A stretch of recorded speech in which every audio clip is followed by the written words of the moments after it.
شروع کرتی ہوں اللہ کے نام سے جو بڑا مہربان نہایت رحم کرنے والا ہے۔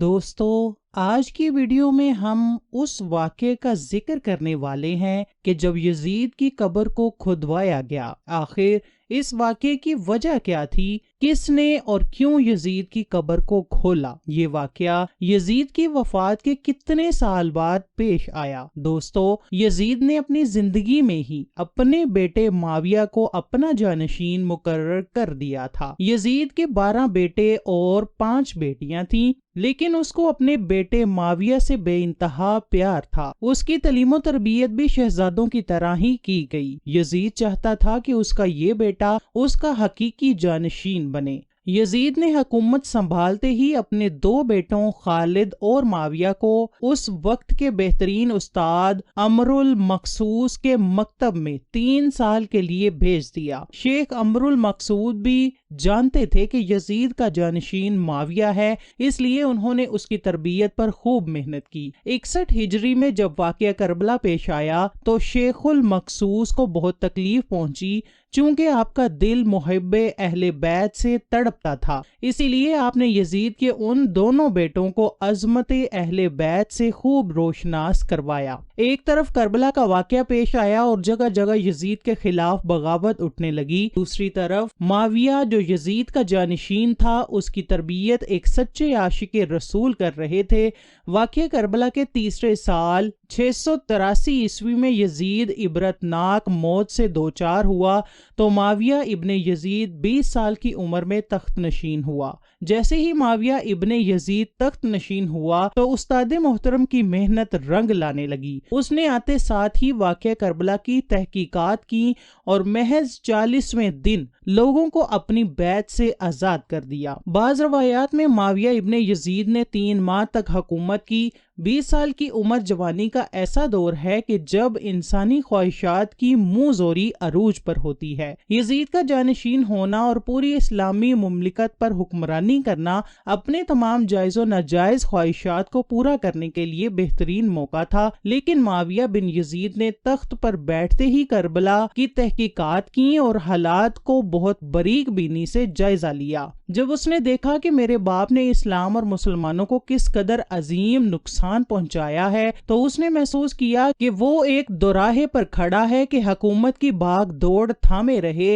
اور ظلم و ستم اور عیش و عشرت کا بازار گرم رکھے یا تخت و تاج کو چھوڑ دے اور اپنے آپ کو ان ہولناک گناہوں اور ان کے دردناک عذاب سے دور رکھے۔ بالآخر اس کا فیصلہ ان سچی تعلیمات اور اس ایمان کے طفیل ہی ممکن ہوا جو اس کے رگ و پے میں شامل ہو چکا تھا۔ اس نے ایک عزم و راسخ کے ساتھ حکومت کے عہدیداروں اور عوام کو مسجد میں جمع کیا اور پھر خود منبر پر جا بیٹھا۔ اس نے اپنی تقریر میں سب سے پہلے خدا کی حمد اور اس کے بعد رسول اللہ صلی اللہ علیہ وسلم پر درود و سلام بھیجا اور پھر وہ یوں کہنے لگا، میرے باپ یزید کو جب حکومت ملی تو وہ اپنے اعمال اور بد کرداری کی وجہ سے ہرگز اس کا اہل نہیں تھا، لیکن وہ بھی اس پر قابض رہا اور اس کا نفس اس سے بدترین کاموں کی ترغیب دیتا رہا۔ وہ اپنے برے کاموں پر بھی فخر کرتا تھا اور اس نے خدا کی بتائی ہوئی حدود سے تجاوز کیا۔ رسول اللہ کی اولاد پر اس نے بدترین مظالم ڈھائے، لیکن اس کی حکومت کی مدت بہت ہی تھوڑی تھی اور بہت جلد اس کی شرمناک زندگی کا خاتمہ ہو گیا اور آج وہ اپنے اعمال کے حساب کتاب میں الجھا ہوا ہوگا۔ جب معاویہ بن یزید کی بات یہاں تک پہنچی تو اس کا گلا رک گیا۔ کافی دیر تک وہ بلند آواز میں روتا رہا اور اس کے بعد وہ دوبارہ لوگوں سے ہم کلام ہوا اور اس نے کہا، اے لوگوں، میں تمہارے گناہوں کا بوجھ اپنے کندھوں پر نہیں اٹھا سکتا اور نہ تمہاری دوستی کا توپ اپنے گلے میں ڈالوں گا۔ میری خواہش تو یہ ہے کہ حکومت شہزادہ حسین امام حضرت زین العابدین کے حوالے کر دی جائے، یا اب تم خود جو بہتر سمجھو وہ کرو، یا وہ حکومت کرے جس کا تم انتخاب کرو۔ میں اپنی بیعت سے تم لوگوں پر سے ہاتھ اٹھاتا ہوں اور اس خلافت کو ٹھکراتا ہوں۔ معاویہ بن یزید نے ان جملوں نے محل میں ایک خوفناک طوفان برپا کر دیا۔ پھر معاویہ بن یزید منبر پر اترا۔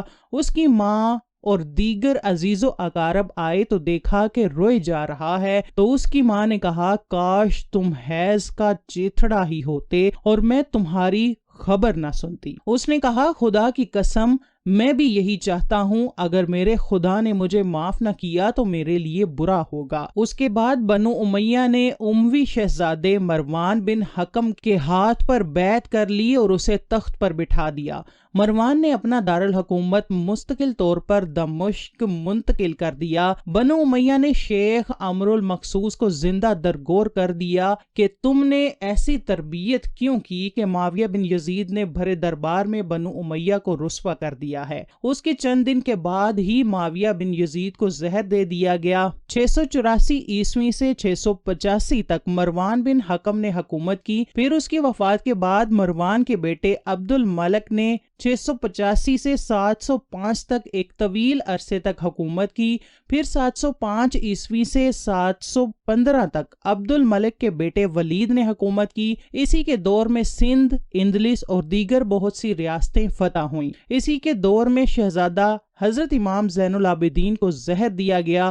715 سے 717 تک ولید بن عبد الملک کے بھائی سلیمان بن عبد الملک نے حکومت کی اور 717 میں عمر بن عبد العزیز موجزانہ طور پر تخت نشین ہوئے، لیکن ان کو بھی زہر دے دیا گیا۔ 720 سے 724 تک ولید بن عبد الملک اور سلیمان بن عبد الملک کے بھائی یزید بن عبد الملک نے حکومت کی بھاگ دوڑ سنبھالے رکھی۔ اس کے بعد ہشام بن عبد الملک، ولید بن یزید، یزید بن ولید، ابراہیم بن ولید اور مروان بن محمد نے بالترتیب حکومت کی، اور 750 عیسوی میں بنو امیہ کی حکومت کا تخت بنو عباس نے الٹ دیا۔ بنو امیہ کا آخری حکمران مروان ثانی ایک انتہائی سست اور ڈرپوک حکمران تھا، جس نے ابو مسلم خراسانی کے ہاتھوں شکست کھائی اور یوں بنو عباس کی حکمرانی شروع ہوئی۔ تاریخی کتابوں میں درج ہے کہ ابو مسلم خراسانی نے بنو عباس کے ابو جعفر المنصور اور ان کے بھائی ابو العباس الصفا کو حکمرانی سونپ دی۔ اس طرح بنو عباس کے پہلے حکمران ابو العباس نے آتے ہی بنو امیہ کا نام و نشان مٹانے کی قسم کھائی۔ بہت سے لوگوں کو قتل کر دیا گیا اور کربلا کے واقعے میں ملوث تمام کرداروں کی قبریں تک کھود دی گئیں۔ اسی طرح بنو عباس کے حکمران ابو العباس الفا نے